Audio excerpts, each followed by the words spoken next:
Здравейте! Днес ще поговорим за най-големия въпрос, който възниква, когато решим да озеленяваме и да затревяваме, а това е с какви семена да засеем. Това е, може би, най-често срещания въпрос и най-трудният за решаване. Коментират се смески за спортни терени, за сянка, за слънце, да са устойчиви на газене, на какво ли не. Мога да кажа тук, че основно смеските биват такива за слънце, които имат нужда от светлина през целия ден, и тези, които са за сянка, но имайте преди, че те издържат на полусянка, но не и на пълна сянка, а също така те не са устойчиви на газене въобще. Казват, че ако градината ви е смесена, т.е. има и слънчеви и сенчести места, трябва да вземете два вида смески. Аз обаче не съм виждала двор, който да е само слънчев или да е само сенчест. Плюс това в различните сезони слънцегреенето се променя. Да речем, от едната страна на двора ви слънцето през лятото пече цял ден, през пролета огрява само сутрин. Така че да се вземат два вида смески за слънце и за сянка не ми се струва добра идея. Най-малкото е силно непрактично, както по самия процес на засяване, който ще се усложни много. Така и по причините, които вече казах, че слънцето не огрява двора ви по един и същи начин през цялата година. Има сериозни разлики между слънцегреенето, пролет, лято, есен. Хората търсят обикновено трева, на която да не робуват, и абсолютно всички търсят трева, която да е устойчива на газене. Нали, сякаш пехота ще минава през двора, но факт е.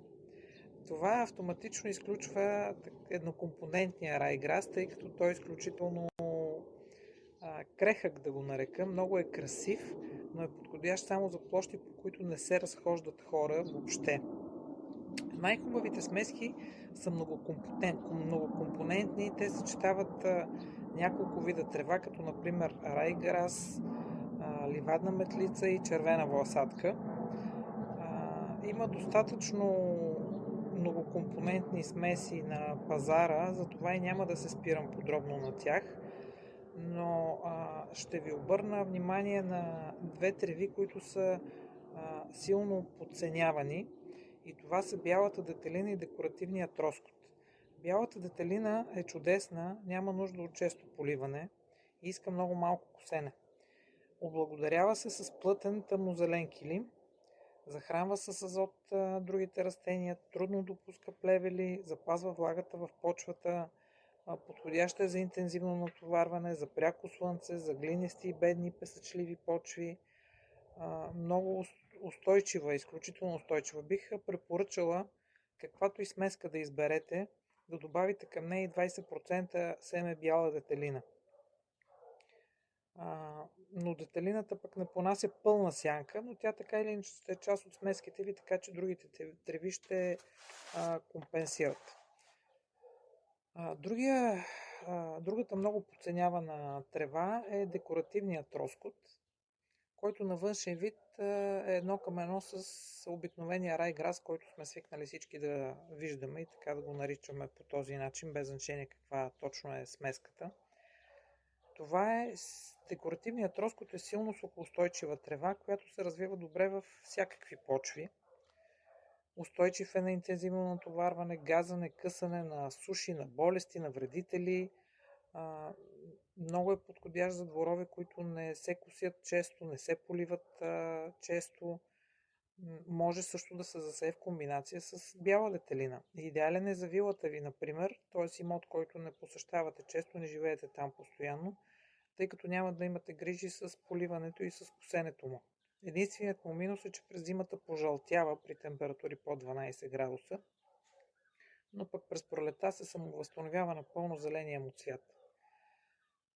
Така че в заключение мога да кажа да си купите някаква универсална смеска за слънце и сянка, комбинирана, да й добавите едни 20% бяла детелина и сте шампиони, както се казва. Сега питали сме хората и какви марки препоръчвам. Има хубави тревни смески на пазара, не е задължително да са някакви скъпи марки. Добри отзиви мога да кажа за Баренбург и Фито. На нашия сайт hydroposev.bg, който също е изписан и в коментар, може да видите нашия двор, който без излишен зор си става топ тревен килим. Той е смес, пак е комбинирана смеска взехме и бяла детелина. За троската искам още нещо да кажа, че ако ще затревявате голяма площ, игрище, например, или каквото и да е изключително подходящ, защото той дава сериозна икономия на вода, поради няма нужда да бъде често поливан.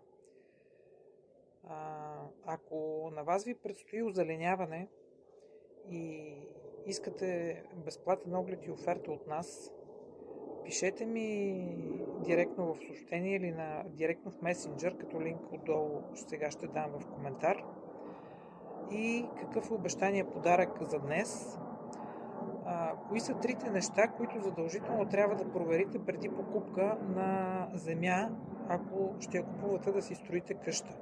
Говорим за трите неща, които трябва да проверите извън обичайните, които са какво точно може да се строи на тази земя. Т.е. какво РЗП може да вдигнем, каква е етажност, дали не попада в терен за озеленяване, дали не попада в санитарна зона на воден басейн. Тия неща са ясни на всички, мисля, но има още три, които могат да бъдат подводни камъни сериозни за бъдещия ви строеж и да не вземете никога разрешение за строеж или пак акт 16.